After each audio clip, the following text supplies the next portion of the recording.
Good afternoon. My name is Małgorzata Kurzępa. I'm an owner and the founder of Fairhouse Investments, the company which invests in properties in UK for over 7 years and 10 years altogether. Every Sunday around 1 p.m. I'm coming to you with subject how to invest in properties, connected somehow to how to invest in properties in UK. I'm Polish and most of my work is with Polish people, but I realized that the knowledge I already gather and I use in my everyday investing is worth enough to just speak to anyone, whoever is interested. So I'm trying to share with everyone. So I hope you will find something interesting in it. Today, I wanted to tell you a little bit about how to buy your property, how to buy the property in UK. And the subject would be about buying your residential property, but also about buy-to-let property. Because when I write everything down, I realized it's quite complex and long. I decided to divide it into two parts. So today it would be part one, when I say about how to decide for the location, for the property, how to get a mortgage. And then I will go to next week, so next Sunday, I will tell you more about renovation and other aspects of buying the property.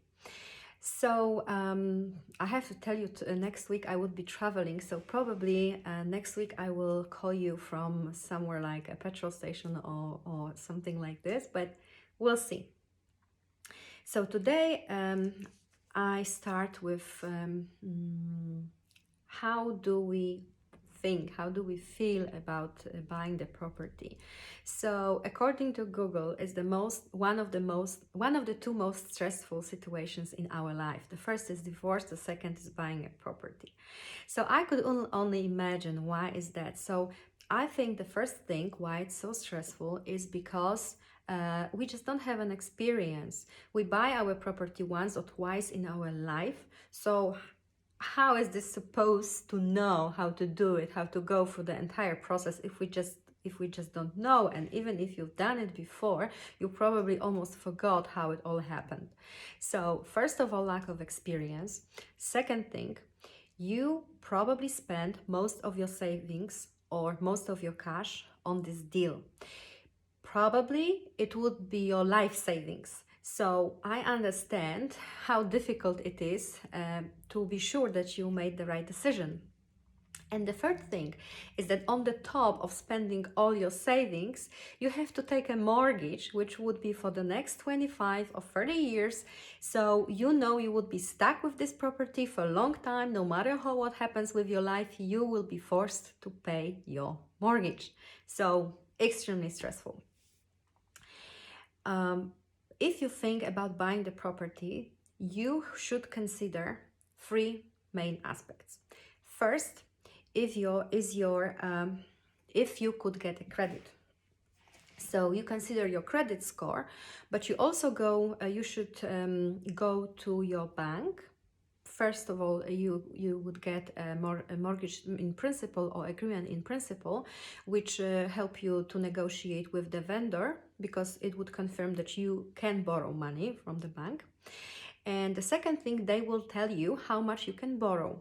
Usually for person who has a normal life, is normally employed, lives here for more than 2 years, with quite simple, not complex financial status, you can find a mortgage by yourself, or you can go to the broker. But when your situation is clear, you can go and find your mortgage by yourself. Yeah, but this is not what I wanted to say, sir. So if you apply for mortgage for residential property, the lender takes under consideration your annual income, and it would be 4 to 5 times your annual income as you can borrow. So if you, for example, earn £40,000 per year, then you can borrow probably around between 160 and 200,000 pounds. If you apply for mortgage with your partner, then of course you add your annual income and again times 4 or 5. This is as much as you can borrow. If you consider buying a buy-to-let property, then the minimum income expected by lenders is £25,000 per year. There are some lenders which lend you even if you earn only £20,000 per year, but usually the interest is higher, so you don't really want it. If you buy the buy-to-let property with your partner, then you have to earn at least £30,000. So for example, if you earn 25, your partner earn £5,000 per year, it's absolutely enough to get a mortgage for buy-to-let. If your partner is not working, because I don't know, for example, it's your wife, you have a little child and she stays with a child at home, but you earn over £30,000, it's absolutely fine. You could still get a mortgage for buy-to-let property. The second thing is the cash which you gather. So remember that cash you would need for deposit for the property. So if we're talking about the residential property, it would be between 5 and 10% of the property value. If we're talking about buy-to-let, it would be between 20 and 25% of the property value. But on the top of it, on the top of deposit, you have to pay some expenses, which would be stamp duty, the fee for the solicitor, fee for the mortgage broker, and you also have to have a cash for renovation if you decide to renovate your property. And the third aspect is the property itself. Because, for example, if you're buying a property in a neighborhood where the 3-bedroom, 2-bathroom, which you're looking for, is worth £150,000, none of the lender will give you a credit, a mortgage for the property if you want to pay £200,000 for similar property. So the value of the property has to be adequate to the price you're paying. And the second thing is this is about properties buy-to-let. The lenders use something called stress test.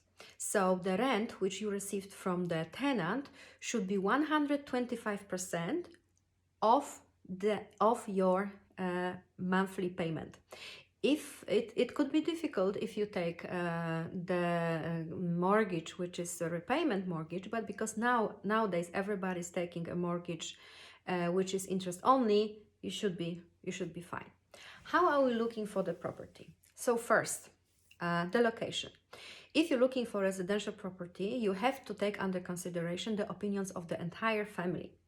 And you could laugh at it, but actually the most important family members would be the youngest one, because they would be crucial for you. You don't want to travel with your child across the town to take them to school or take them back. You want the school to be as close as possible from your house. So, of course, you have to find the best location for everyone, but I still think that the youngest are the crucial in this situation. If you are thinking about buying a property buy-to-let, then of course you also have to speak to your partner, because as long as you invest the money that belongs to you and your partner in the same time, you have to take his opinion under consideration. Sometimes our partner doesn't want to talk about it, doesn't want to know anything, just agree to let you invest the money. That's great, but you have to take his opinion or her opinion under consideration, just in case if something goes wrong, because I think the money is the main reason why our relationships are falling down. So getting worse, or why we break up with our partners. So you definitely have to take under consideration your partner's opinion. The second thing, the size of the property. So if you have 2 kids, you need at least 3 bedrooms, or 4 would be great, because remember, sometimes the family members are visiting, sometimes friends are visiting, your kids are growing.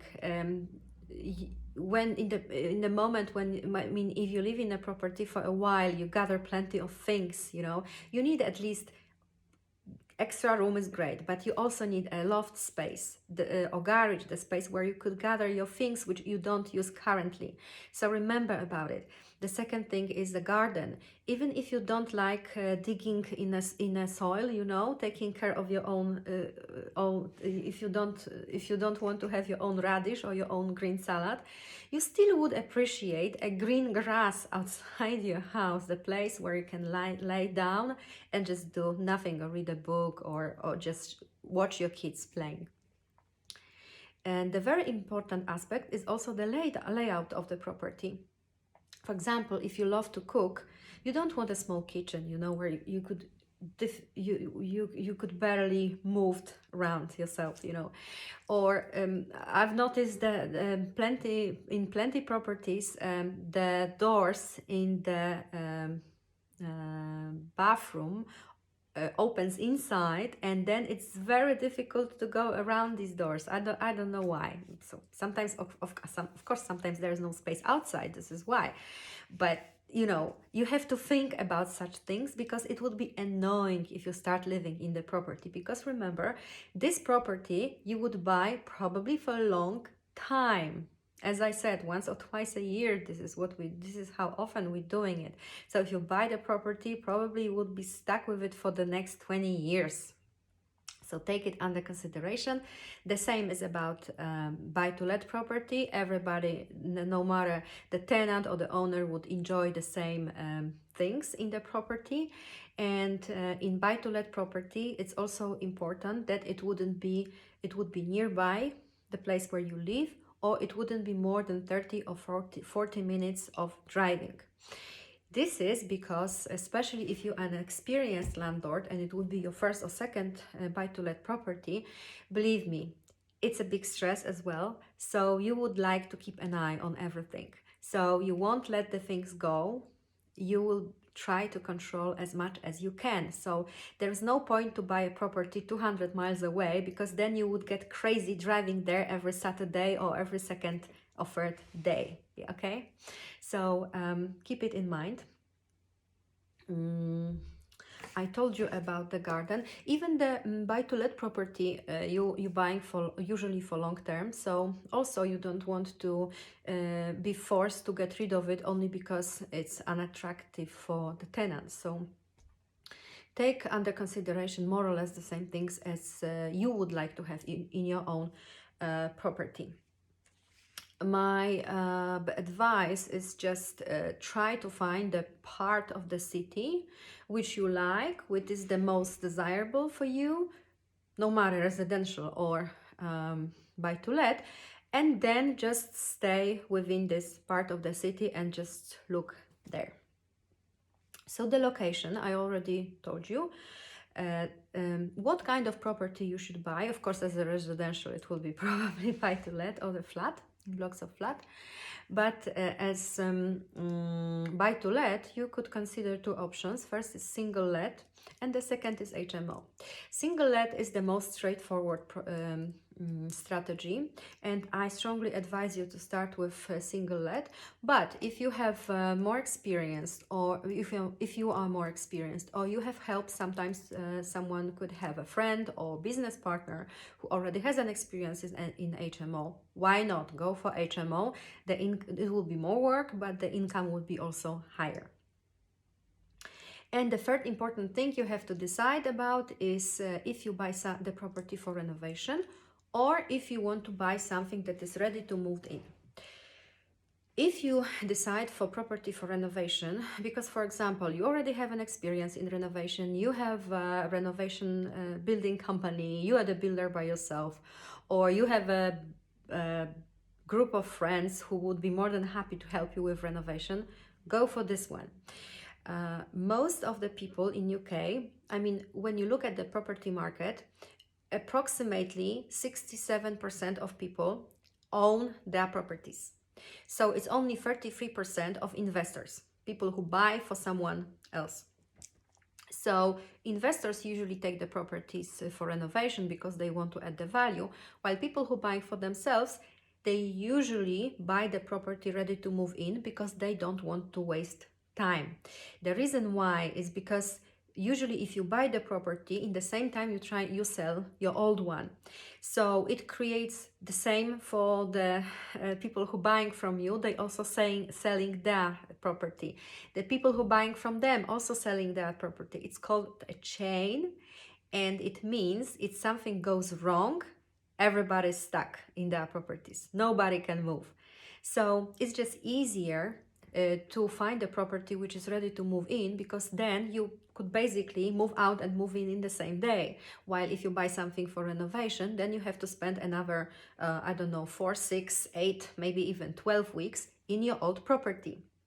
If you have such an opportunity, that's great. If not, you have to plan it. So if you're buying for renovation, you already have a lower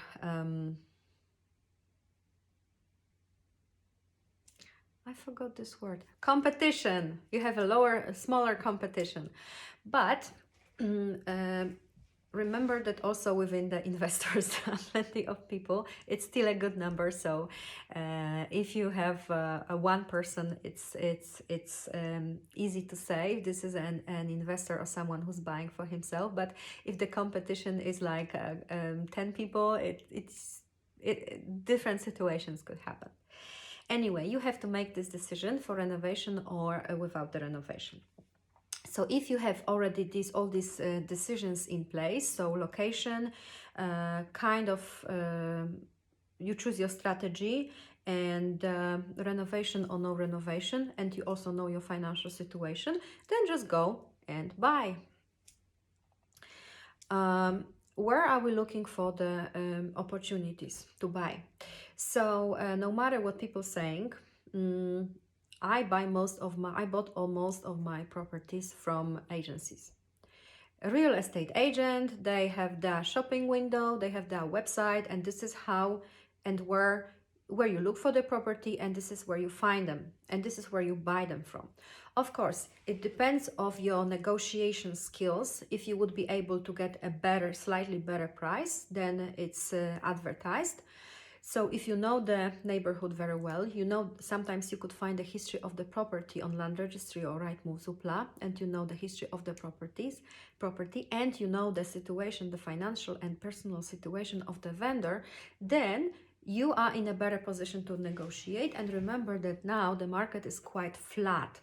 The prices didn't drop down much, but there are very few buyers. So maybe now it's time to use this situation to work for you, and maybe it would be easier to buy the property if you considered it before.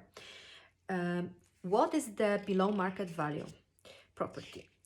This is every investor's and every buyer's dream. People saying that we should buy properties below market value because this is how you earn the money on the property when you buy it cheap. The truth is that below market value property is very difficult to find. So if you're looking for the property and you definitely want something like 20% below market value, take under consideration it would be very difficult to find, and you will have a very big competition.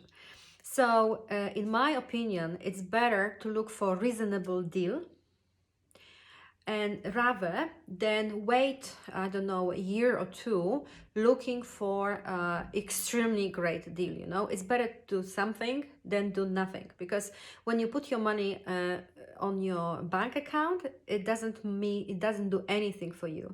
The only way to force your money to work is to invest them in something. So this is my point of view. You don't have to agree. If you want to look for a below market value property and you're ready to wait long time, that's great. Another option to buy property in such slightly better price is repossessions. If you buy from repossessions, these are properties sold by lenders when the current owner stopped paying the mortgage and the property was repossessed. They usually have slightly better prices. The prices are slightly below the market value because the lender wants to get rid of this property. But even if you put an offer on such a property and the offer would be accepted, you remember that usually the process of buying the property in UK takes around 3 months.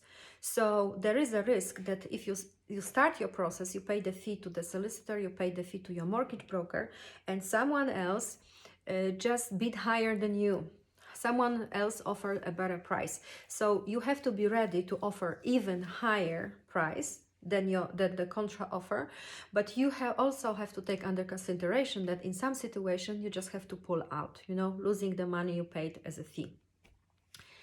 The third thing is buying from auction, and this is a great opportunity. Usually the prices, at least the asking prices, are lower, but it happens that eventually the property is sold for much higher price than the asking price, than the original price. So definitely it's difficult to buy the property because it's difficult to assess its value if you don't have much experience. And remember, if you buy from the auction, you have to pay for the property usually in 28 days, something around it. It differs between auction houses, but usually it's around a month time. So you have to be ready for it. You have to have a cash, or you have to have a bridging finance or mortgage in place, and be really ready to finalize the deal very, very fast. If you don't have an experience, please don't go and don't buy the first property you like from the auction, because funny things could appear later when you pay for it. Or I've even heard the story that the property disappeared basically after it's been bought by the at the auction, because it was at the cliff and it basically fall down the cliff. So I know it sounds funny, but it wasn't funny for the person who paid for it. No, definitely not. So for buying from auction, you definitely need an experience, or again, you need someone who would help you to do it. How to assess how much if you're having a good deal, no matter your own property or buy to let. So to assess this, you have to know the final value of the property. What I mean by final value, the value of the property after refurbishment. So if you want to find this value, you should call the local estate agent. He will tell you how much the properties in the neighborhood are worth. He would also tell you what layout and what standard is expected to achieve the most value for the house. You could also check the sold properties in the neighborhood similar to yours. You go to Zoopla or Rightmove, and there is you tick the box sold properties, and you will see them. You shouldn't look at the properties which are now advertised for sale, because these are the prices which are expected by the sellers, which are not necessarily the prices that anyone is ready to pay for them. So you have the final value of the property. You take under consideration the price you pay. You take under consideration all the fees you have to pay, the solicitor, the broker, the stamp duty, and you decide how much you want to earn on this property. As long as the price you pay plus cost of renovation is lower than the end value of the property, you should be fine. You're still making comparatively good deal. How the investors assess if the deal is worth to go in or not? I think different investors use different criteria. One of the most popular is ROI. ROI means return of investments.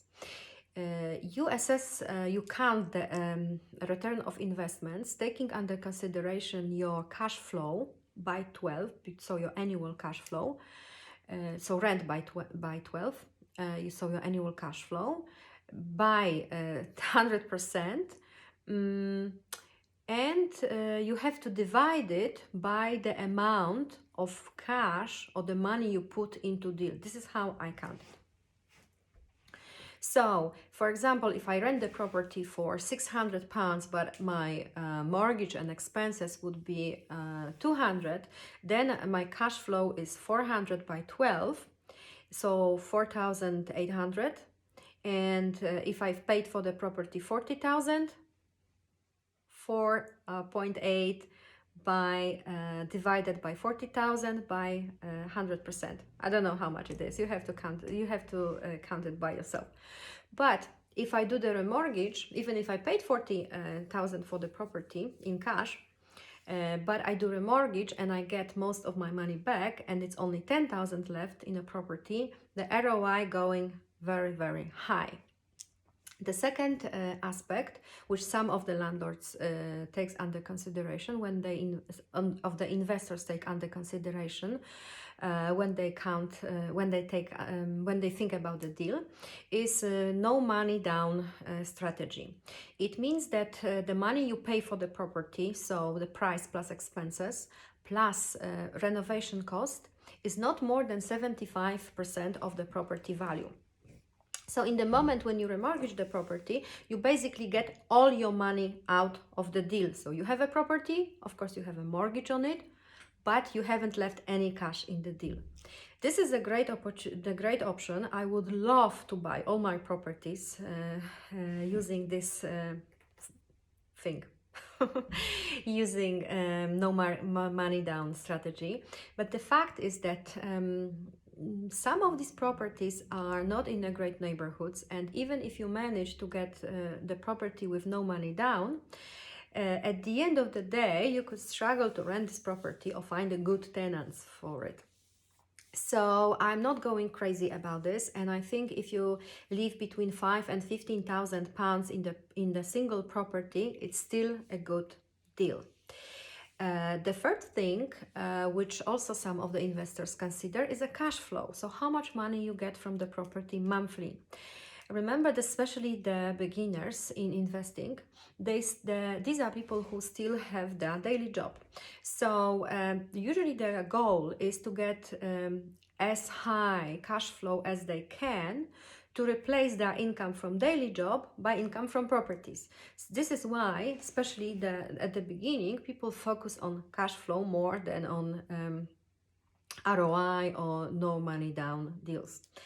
So probably there are also other ways how the investors count their if the investment is a good investment or not. This is what I usually use.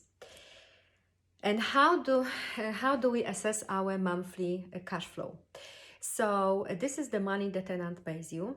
How to find it? Again, Zoopla, Rightmove. You check the rent for the similar property in the neighborhood. From this, you have to take away your mortgage plus insurance plus some contingency, means the money you have to get for, it's not really contingency, sorry, it's the money you have to save for little repairs. I don't really take 10% of the rent for this. I just have a set amount of cash for any renovation or any work my old properties would need. And also you have to take under consideration the cost of gas safety certificate and electricity safety certificate. The gas certificate you have to renew every year. Electricity certificate will have to be renewed every 5 years. This is the new thing. It would be mandatory for a new tenancies from 1st of July 2020, and it would be mandatory for all tenancy, new or old, from 1st of April 2021. So you have to remember about it, but this is for 5 years, so they don't do it very often. And the last thing you have to keep in mind is that sometimes, time to time, your property would be vacant. For example, the tenants left, but maybe it needs a little bit of renovation, a touch of paint, or maybe you just struggle with finding the new tenant. So it would be a void period, which you also have to take under consideration. I should also mention the fact that some tenants don't pay you on a regular basis, or they stop paying, but this is, in my opinion, the most horrible issue with the tenants. And if they stop paying, usually you are in a really, really, really big trouble. So we're just trying to be cautious to avoid such a situation. We shouldn't really count it into our expenses. So the mortgage, I forgot about the management fee if you don't manage by yourself. The mortgage, management fee, little repairs, insurance, gas, electricity safety, and voids. It should be lower than the rent you received from the tenant. And actually, in my opinion, my minimum, absolute minimum, is the monthly income from the rent as £350. So this is all I have for you today. We will continue this subject next Sunday around 1 p.m. And I'm really glad you've been with me. If you have any questions for me, if you want to know something more about properties, anything particular is interesting for you, please let me know. You can ask me questions under this video, or you can ask me questions on my fan page on Facebook, Fair House Investments, or also on my website www.fairhouseinvestments.co.uk. There is a space where you can leave your details and ask for contact, and I will call you, or someone from my team will call you back. So thank you very much for today. It was Małgorzata Kurzępa from Fair House Investments. It was great spending this afternoon, part of the afternoon, with you. Thank you very much and have a great Sunday. Bye bye.